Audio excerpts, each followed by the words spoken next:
how I got stuck at the airport. So I remember I was so excited about the airplane touchdown. So we alighted the flight, and in this case, being an international flight, when you alight, you just don't like tapaka everywhere. You alight in like a tunnel that leads you to the way it's carved. Those are the directions that you need to follow. So I remember we alighted different people from Kenya, and also different white people in the plane, and also others from various places. So we followed this tunnel. We went and queued, and so the queuing is so that the people from the resident country can confirm whether you have the necessary documents that are required for you to be allowed to tour that country. So this is it. I remember what this nation wanted. One was to confirm whether you have a COVID certificate, and number two, to confirm whether you have a yellow fever vaccine. So this is where the twist comes in. Different, you see the Wazungus or Onyibos in Yoruba, like these people were coming from different countries. They are white and they didn't have the yellow fever certificate. Most of them did, but if they will be coming from another nation and not have a layover in Kenya, then they would have gotten a direct channel for them to get to Kenya. So yellow fever vaccine or certificate or booklet is usually a requirement if you're traveling to a country that is yellow fever endemic, or can be actually the word is this country can be prone to yellow fever. So for example, when you're traveling from Kenya to Tanzania, you actually need to have a yellow fever vaccine. So your girls are queue, ako excited about alighting and all that. Hey, anashanga sasa huku mambo namna gani. So I remember I was in the line, and then they didn't even wait for me to get to the table. They just went like, if you do not have a yellow fever vaccine certificate, kindly step aside. So I recall myself and another Kenyan lady, because she was also from Kenya, they stood aside. So I was like, oh, at least I'm not alone in this. So this gentleman from the airport told us, hi abasi mnifuate, like you guys follow me. I'll attach a video of myself recording going down the escalator following the gentleman, and the gentleman is walking with this other lady from Kenya.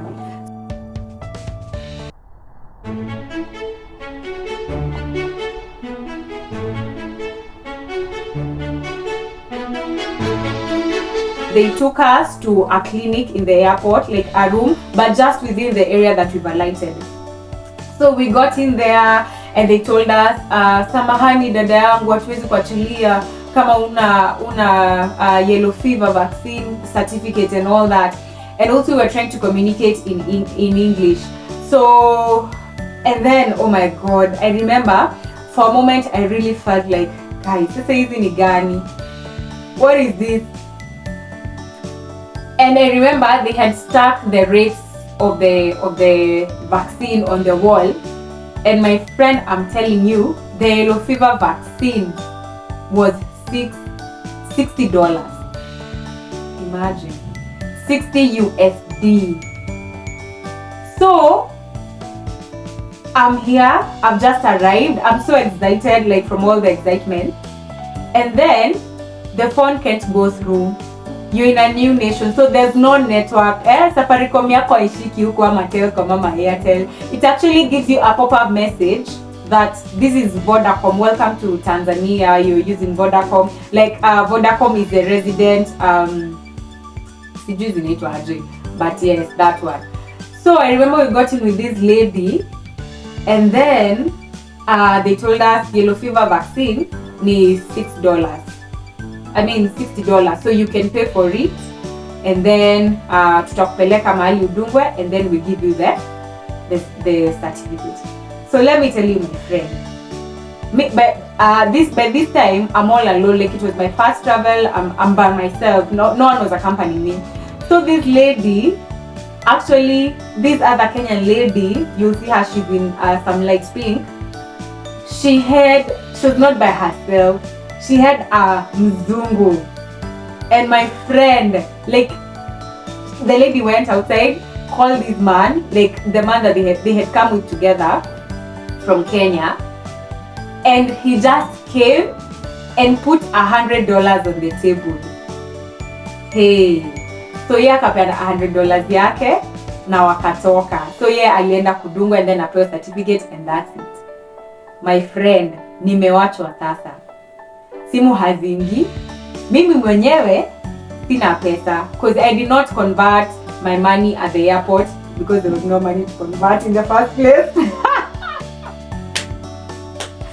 I recall, like, I only carried 150 shillings from Kenya, and for the whole time that I was there, that was the most useless thing I carried in my bag for sure. Because it's not useful. You can only trade using T shillings or dollars. Anyway, back to context. So nimeachwa kwa hii clinic now with another guy. Like, there were two guys. There's a guy we found in the clinic, and now this guy mwenye ametuambia tufuate followers. So one guy alienda nje kwenda kupeleka wengine wakadungwe and all that. Msee, sasa niko hapa, mimi naanza wapi? Naenda aje? Like, what is going on? So when you go to the airport, most of the time they usually have free Wi-Fi. So I told them, kindly naomba basi mniconnect kwa Wi-Fi so that I'm able to contact someone. So I thank God that that worked. And by this time is moving. I've been there for about 30 minutes, headed 45 minutes, and I still don't know where I'm going. You know, alafu ni usiku. Like, literally, I remember I was landing at around 7:50. So you can imagine by this time it's now 9 or 10. So yeah, I was really like, what is this, Maze? What is this? It's a long story, but I had my hosts already in the country. So I remember I just called my host and nikaelezea that this and this is needed. So at least they helped just put these whole shenanigans that were going on, na nikaenda nikasaidika. Yeah, so here is my yellow fever certificate. It actually says the Revolutionary Government of Zanzibar, Ministry of Health, and it's also written in French, and it says vaccine prophylaxis and all that. So it actually shows that it was filled and stamped within the country.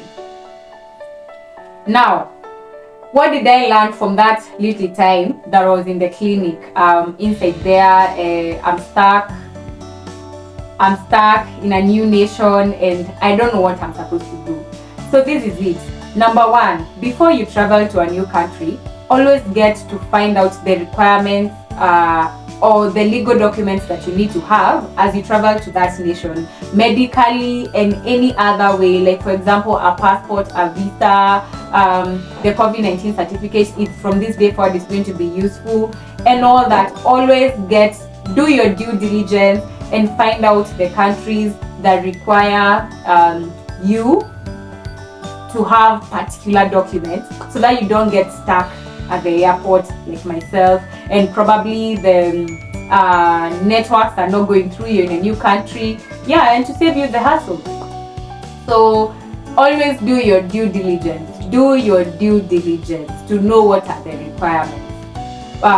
If there's any requirements when you're traveling maybe from your resident country that are usually required for specific people that come from your resident country, like kama ukitoka Kenya ukienda nations zingine, ni nini inajulikana that as a Kenyan you must have before you come into our country. So anyway, that's it for today. See you in my next video. Ciao.